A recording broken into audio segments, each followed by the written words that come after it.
नमस्कार, बहुत स्वागत है आपका। मैं हूं आपके साथ नेहा दुबे। बुलेटिन की शुरुआत करते हैं। तेलंगाना की राजधानी से एक बड़ी खबर आ रही है। बता दें आपको कि यहां ऐतिहासिक चार मीनार के पास स्थित गुलजार हाउस में सुबह आग लग गई। इमारत में लगी इस भीषण आग के चपेट में आने से 17 लोगों की मौत हो गई है। मरने वालों में बच्चे और महिलाएं भी शामिल है। घटना पर प्रधानमंत्री मोदी, मुख्यमंत्री रेवंत रेड्डी ने घटना में फंसे लोगों को बचाने के लिए सभी आवश्यक कदम उठाए हैं। और ये बता दें आपको कि बताया भी जा रहा है कि आग शहर के सबसे बड़े आग हादसों में से एक बन गई है। 10 घायलों की हालत गंभीर बनी हुई है और साथ ही डीआरडीओ हॉस्पिटल, उस्मानिया जनरल हॉस्पिटल और एक प्राइवेट अस्पताल में ले जाया गया।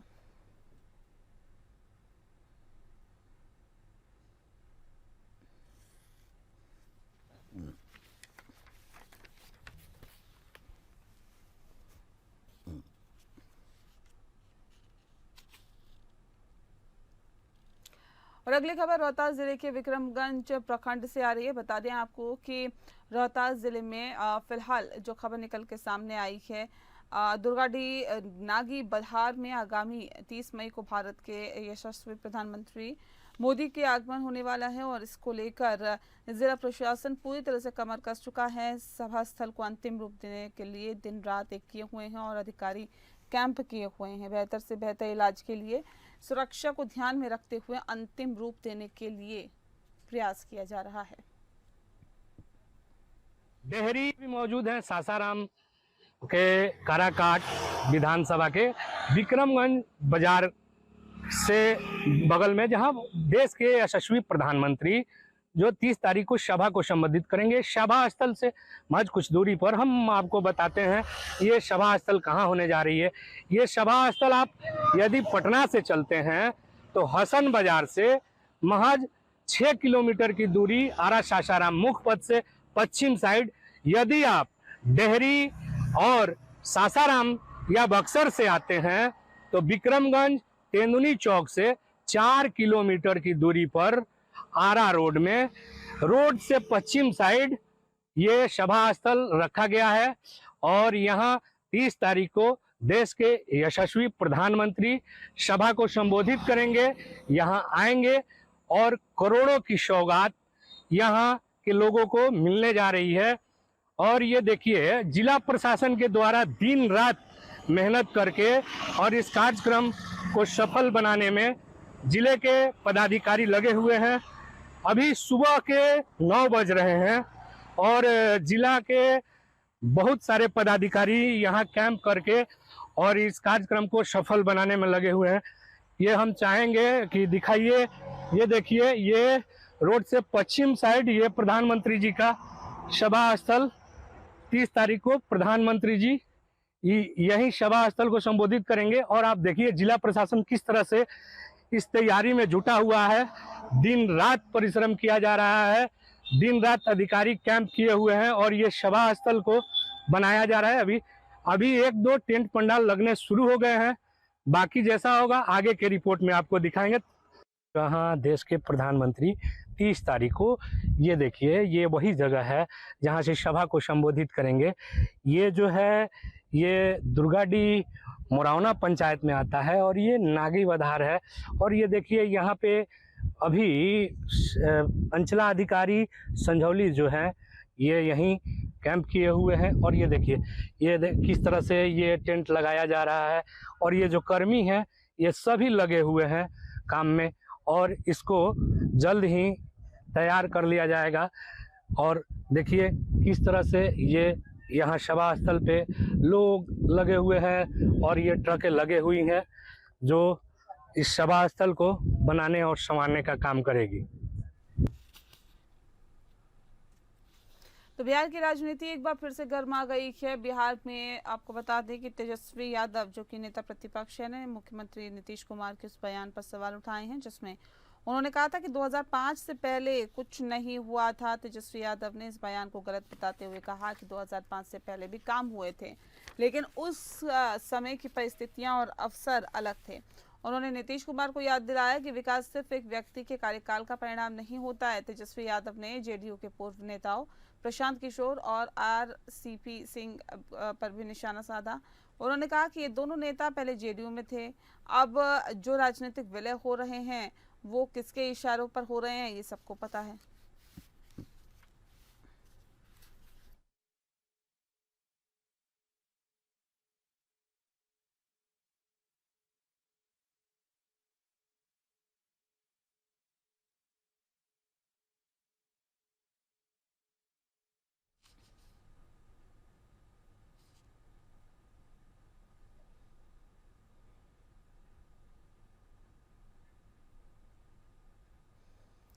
वहीं जेडीयू के पूर्व राष्ट्रीय अध्यक्ष आरसीपी सिंह अब फिलहाल बता दें आपको प्रशांत किशोर की जन स्वराज पार्टी में शामिल हो गए हैं। उन्होंने अपनी पार्टी आशा का जन स्वराज में विलय कर दिया है। प्रशांत किशोर ने उन्हें सदस्यता दिलाई। ये कार्यक्रम, ये जो घटनाक्रम है बिहार विधानसभा चुनाव से पहले महत्वपूर्ण माना जा रहा है। आरसीपी सिंह का राजनीतिक सफर काफी उतार चढ़ाव भरा रहा है। वो कभी नीतीश कुमार के करीबी थे, लेकिन बाद में दोनों के रिश्ते खराब हो गए और इसके बाद उन्होंने बीजेपी ज्वाइन की, लेकिन वो भी उन्हें खास लाभ नहीं पहुंचा सकी। अब जन स्वराज पार्टी में शामिल होने से उनकी राजनीतिक पारी में नया मोड़ आ गया है। इस घटनाक्रम से बिहार की राजनीति में नए समीकरण बन सकते हैं। देखना दिलचस्प होगा कि आरपी सिंह की जन स्वराज पार्टी में भूमिका क्या होगी और इसका बिहार के आगामी विधानसभा में क्या चुनाव में असर पड़ेगा।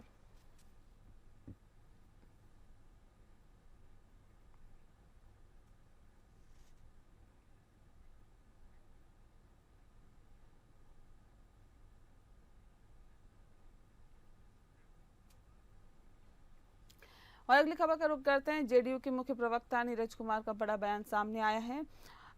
नीरज कुमार ने आरसीपी सिंह के द्वारा अपने आशा पार्टी का विलय जन स्वराज में करने पर कहा है कि आज दो राजनीति के विषैले कीटाणु जिन्होंने नीतीश कुमार के साथ विश्वासघात किया, आज दोनों एक दूसरे से मिल रहे हैं। उन्होंने तंज कसते हुए कहा कि राजनीति के छुटे हुए कारतूस है और विषैले कीटाणु है। जिन्होंने नीतीश कुमार जी के साथ विश्वासघात किया, आज वे एक दूसरे से मिल रहे हैं। कि राजनीति के छुटे हुए कारतूस हैं, राजनीति के विषैले कीटाणु हैं।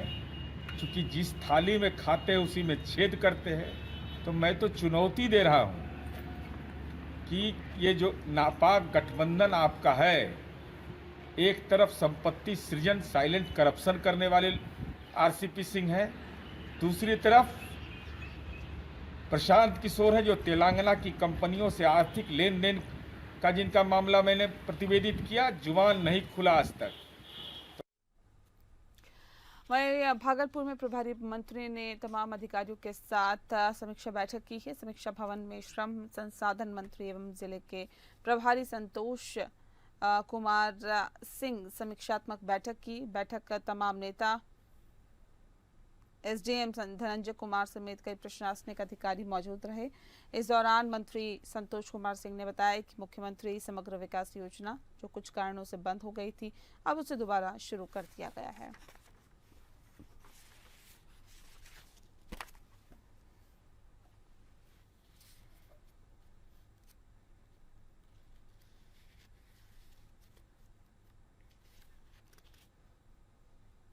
वही DRM Yatish Kumar Jamalpur railway station पहुंचे। बता दें आपको कि रेलवे स्टेशन पर अमृत भारत योजना के तहत चल रहे कार्यों की प्रगति देखिए। उन्होंने कहा कि जमालपुर मालदा रेल मंडल का महत्वपूर्ण स्टेशन है। यहां कई विकास कार्य किए जा रहे हैं और सभी कार्यों को चरणबद्ध तरीके से पूरा किया जाएगा।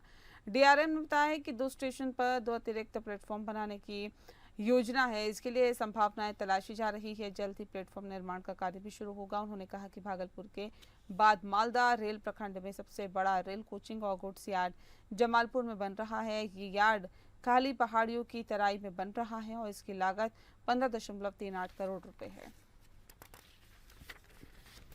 तो बनेगा और भी बहुत सारी चीजें हैं, वो तो एक एस्पेक्ट है, लेकिन क्योंकि यहाँ पे अब कोचिंग डिपो पूरा का पूरा हम लोग प्लान कर रहे हैं।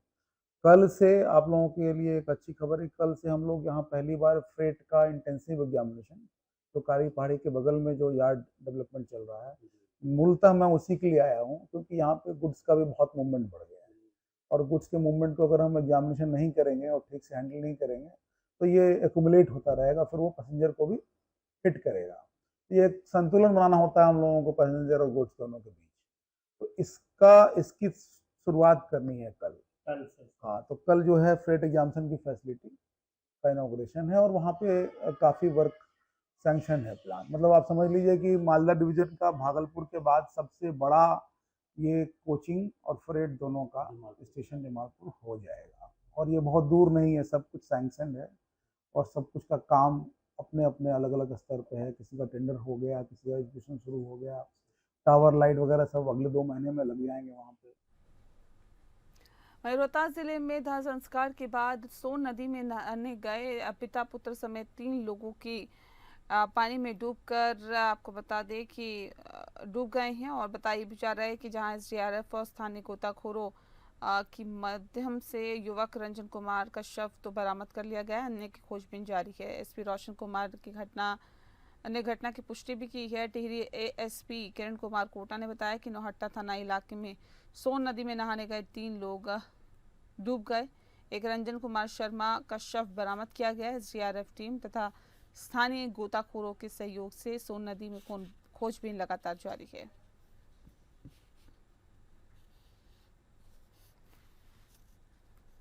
बहुत ही दुखद घटना हमारे नौहट्टा प्रखंड के लिए इस वक्त की सबसे बड़ी, जो कि एक ही परिवार से 3 लोग का सोन में डूबने से मौत हो गया और एक पहले से मृत हो गए थे। अंतिम संस्कार के लिए लोग गए हुए थे, जो काजीपुर के निवासी हैं और उली बनाही सोन घाट पर गए हुए थे। अंतिम संस्कार करने के बाद सोन नदी में डूबने की खबर आ रहा है, जो कि बहुत ही दुखद घटना है। जो हमारे डूबने वाले 3 व्यक्ति हैं, जिनका एक डेड बॉडी मिल भी चुका है।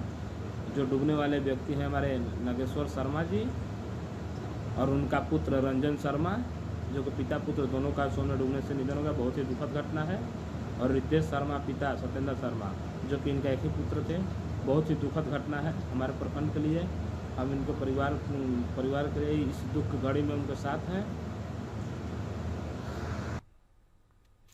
वहीं सासाराम में स्वास्थ्य विभाग की बड़ी लापरवाही सामने आई है। बता दें आपको कि सासाराम के सबसे बड़े अस्पताल सदर अस्पताल में प्रसव के लिए आई एक महिला का प्रसव अस्पताल के गेट पर ही ई रिक्शा में हो गया। लापरवाही के कारण नवजात की मौत भी हो गई है। बताया भी जा रहा है कि करगहर के कोवा कोच की रहने वाली असंतोरण देवी गर्भवती थी और करगहर के पीएचसी में वह नियमित जांच करवाती थी। जब उसकी प्रसव की पीड़ा बढ़ी तो उसे सासाराम सदर अस्पताल रेफर कर दिया गया, लेकिन सासाराम सदर अस्पताल में अल्ट्रासाउंड की सेवा फिलहाल उपलब्ध नहीं होने के कारण डॉक्टर ने उसे अस्पताल के बाहरी निजी अल्ट्रासाउंड में भेज दिया।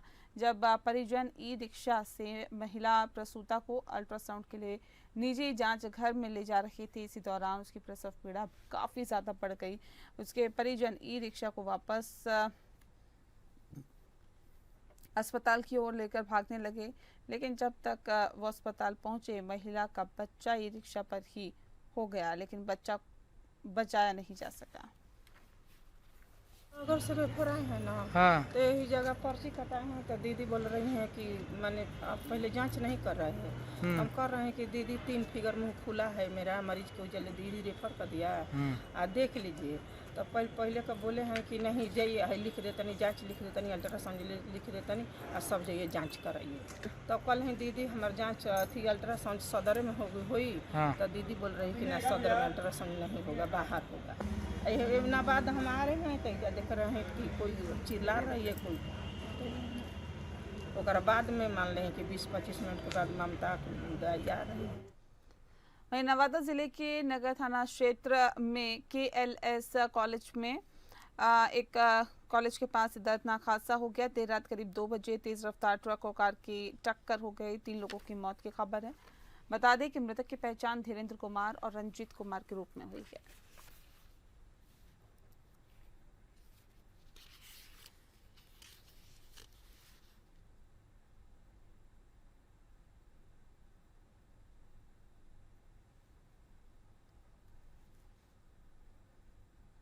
अगली खबर का रुख करते हैं भोजपुर से। अगली खबर है जहां पर हथियारों का अवैध कारोबार का भंडाफोड़ हुआ है। पटना से आई एसटीएफ टीम एवं भोजपुर जिला पुलिस ने व्हाट्सएप पर अवैध हथियारों की सेल का पर्दाफाश करते हुए 3 सदस्यों को गिरफ्तार कर लिया। साथ ही पकड़े गए सदस्यों के पास एक पिस्टल, 5 कारतूस बरामद किया गया। इसके अलावा तस्करी में प्रयुक्त होने वाले मोबाइल फोन भी जब्त किए गए।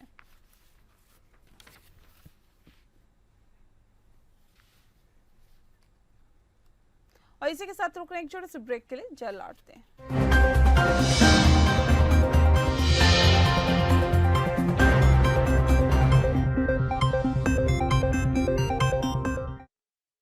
खबरों में आगे बढ़ते हैं और अब बात करते हैं झारखंड की। झारखंड में आपको बता दें कि बोकारो के विधायक श्वेता सिंह के नाम से 4 वोटर आईडी कार्ड और 2 पैन कार्ड का मामला बोकारो में तूल पकड़ता जा रहा है और बोकारो के पूर्व भाजपा विधायक बेअंची नारायण ने मोर्चा खोल दिया है। महामहिम राज्यपाल से मुलाकात कर पत्र के माध्यम से कार्रवाई करने की मांग की गई।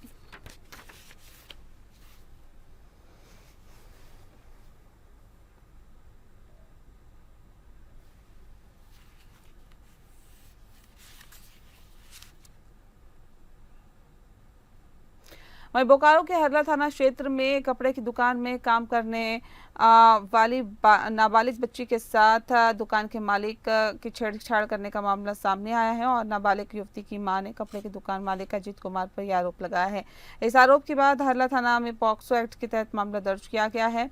हरला थाना पुलिस ने दुकानदार मालिक जो है वो उसको पकड़कर जेल भेज दिया।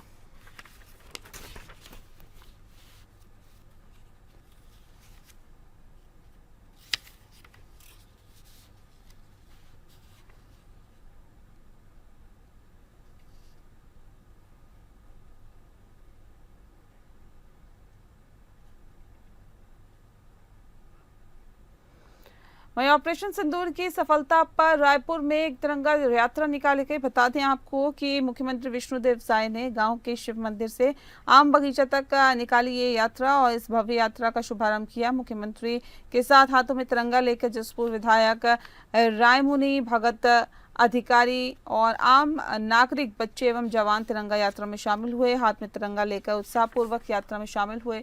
यात्रा के दौरान भारत माता की जय, वंदे मातरम और जय हिंद के नारे से पूरा वातावरण गूंज उठा।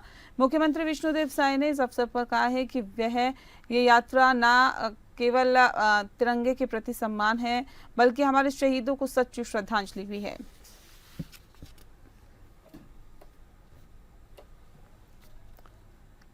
के रिटायर लोग, स्टूडेंट, महिलाएं, बच्चे सब एकजुट हैं और हमारे देश के जवानों के साथ में है, माननीय प्रधानमंत्री जी के साथ में है।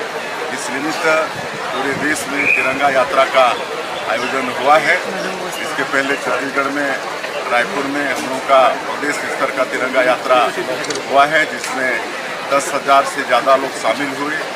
सभी वर्ग के साधु संत भी उसमें शामिल हुए, रिटायर आर्मी के लोग, स्टूडेंट, महिलाएं, पुरुष सब शामिल हुए, बुजुर्ग शामिल हुए और सब ने कहा कि हम सब लोग एकजुट हैं और हम लोग जवानों के साहस को नमन करते हैं।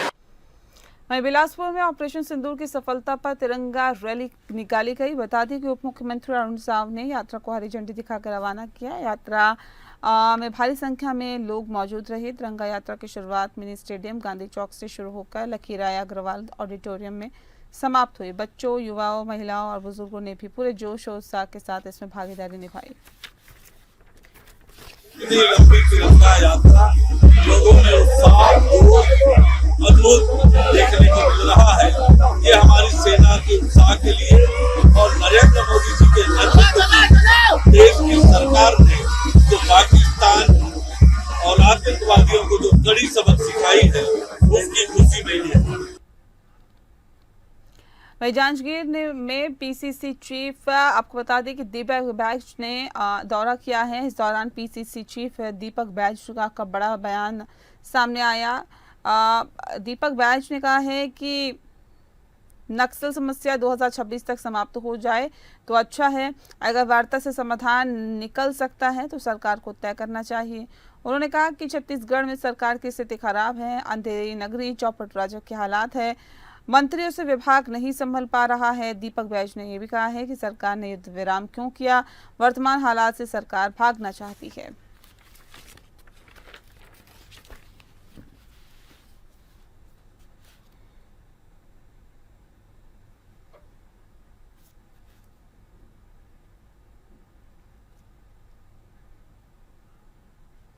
वहीं खापरखेड़ा में आपको बता दें कि भव्य तिरंगा यात्रा निकाली गई। इस दौरान आशीष देशमुख ने सभी दलों को के लोगों को आमंत्रित भी किया था। ये कोई पार्टी का मसला नहीं है, ये भारत की तिरंगा यात्रा है। भारत की रक्षा क्षमता पाकिस्तान से 4 गुना और 5 गुना अधिक है और ऐसे में सैन्य क्षमता के मामले में भारत दुनिया के शीर्ष 5 देशों में शामिल है। पाकिस्तान के घुटने टेकने के बाद भारत ने युद्ध विराम की घोषणा की, ये हमारे लिए गर्व की बात है। संपूर्ण भारतीय सैन्याच्या मागे आणि देशाचे प्रधानमंत्री नरेंद्र मोदीजी यांच्या संकल्पाच्या मागे उभा आहे आणि म्हणूनच केवळ शहरात नाही, केवळ मोठ्या गावात नाही, तर ग्रामपंचायतीमध्येही प्रत्येक व्यक्ती हा सैन्याच्या पाठीशी उभा आहे हे दर्शवलं पाहिजे, हे पोचलं पाहिजे। याकरता ग्रामपंचायतीमध्ये देखील तिरंगा यात्रा काढण्यात येते आहे आणि आज या तिरंगा यात्रेच्या निमित्ताने खापरखेडा ग्रामपंचायतीमध्ये मी आलो आहे। अतिशय भव्य अशा प्रकारची तिरंगा यात्रा माननीय बावनकुळे साहेब, इथले आमदार आशिषजी देशमुख या सगळ्यांच्या उपस्थितीत या ठिकाणी आम्ही आत्ताच संपन्न केलेली आहे आणि लोकांचा उत्साह असा आहे की भारतीय सैन्याच्या प्रती एक प्रकारे ही जी काही भावना भारतामध्ये पाहायला मिळते, देशाचे प्रधानमंत्री माननीय नरेंद्र मोदीजी यांच्या संकल्पासोबत संपूर्ण भारत देश उभा आहे हे आपल्याला या ठिकाणी पाहायला मिळते। सगळ्या यात्रांमध्ये सर्वसामान्य लोक दिसत आहेत, पक्षविरहित लोक दिसत आहेत, ही अतिशय आनंदाची गोष्ट आहे। इथेही आशिष बाबूंनी सगळ्या पक्षांना निमंत्रित केलं होतं आणि विविध पक्षाचे लोक हे स्वतः संमिलित झाले, त्यांनी स्वागत देखील केलं। कारण हा पक्षाचा प्रश्न नाही, इथे पक्षाचा झेंडा नाही, इथे पक्षाचा दंडा नाही, हा भारताचा प्रश्न आहे। ही भारताची यात्रा आहे, ही तिरंग्याची यात्रा आहे। आमच्या गळ्यातही तिरंगा आहे, आमच्या हातातही तिरंगा आहे। ऑपरेशन सिंदूर की सफलता के बाद देश भर में जश्न मनाया जा रहा है। देश भर में तिरंगा यात्रा निकाली जा रही है। बीजेपी के आह्वान पर भारतीय सेना के सम्मान के लिए देश में तिरंगा यात्रा निकाली गई। ऑपरेशन सिंदूर की सफलता के बाद नवी मुंबई में तिरंगा यात्रा निकाली गई। जवानों को समर्थन देने के लिए नागरिकों में काफी ज्यादा उत्साह है और ऐसे में तिरंगा रैली में मौजूद लोगों ने कहा है कि हमारे बहादुर जवानों ने ऑपरेशन सिंदूर के तहत जो साहसिक कदम उठाया वो हर भारतीय के लिए गर्व की बात है। देश की सुरक्षा के लिए उनका ये योगदान अमूल्य है।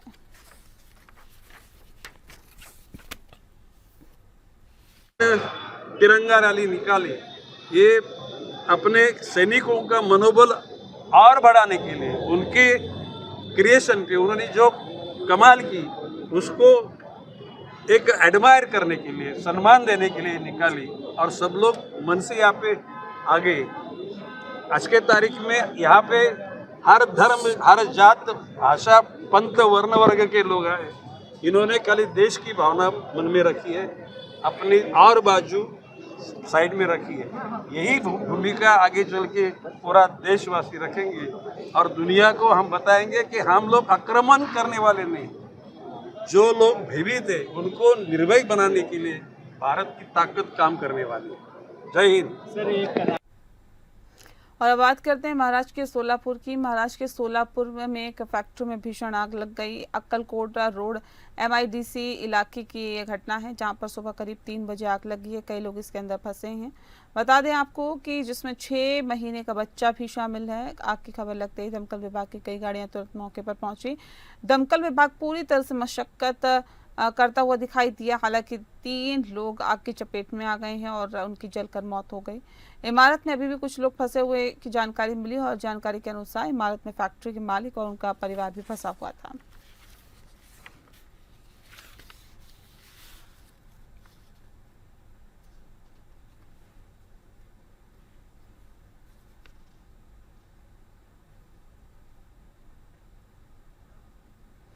और अब बात करते हैं उत्तर प्रदेश के फतेहपुर की। उत्तर प्रदेश के फतेहपुर में थाने के अंदर घुसकर किसान नेता द्वारा थाने के अंदर घुसकर जबरन थाना अध्यक्ष पर दबाव बनाने के लिए फर्जी फेसबुक में लाइव वीडियो बनाया गया, जिसमें कहा गया कि थाने के अंदर किसान नेता पर लाठीचार्ज किया जा रहा है और उसके साथ मारपीट भी की जा रही है। पूरा मामला गाजीपुर थाने का है, जहां पर चक्कसकरन गांव में करीब 2 पक्षों के बीच मामूली विवाद हो गया और गाजीपुर पुलिस द्वारा तत्परता दिखाते हुए कुछ लोगों के खिलाफ पुलिस ने मुकदमा दर्ज कर लिया। इस बात से कई मामलों में आरोपी रह चुका है किसान नेता मोनू ठाकुर को अपने साथियों के साथ थाने आ पहुंचा और फेसबुक पर लाइव फर्जी वीडियो बनाने लगा, जिसमें ये भी कहते हुए नजर आया कि पुलिस द्वारा किसानों पर लाठीचार्ज किया जा रहा है।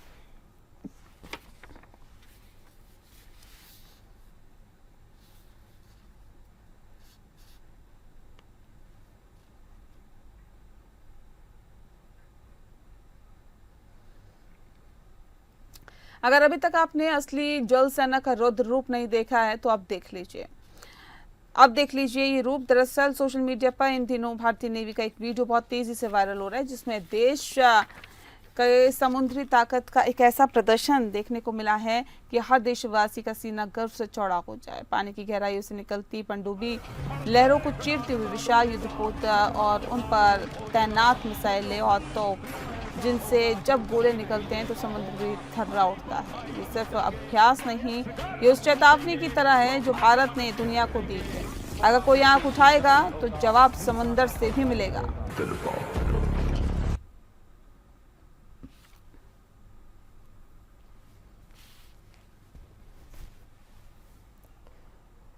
और इसी के साथ बुलेटिन में फिलहाल के लिए इतना ही। मुझे दीजिए इजाजत। नमस्कार।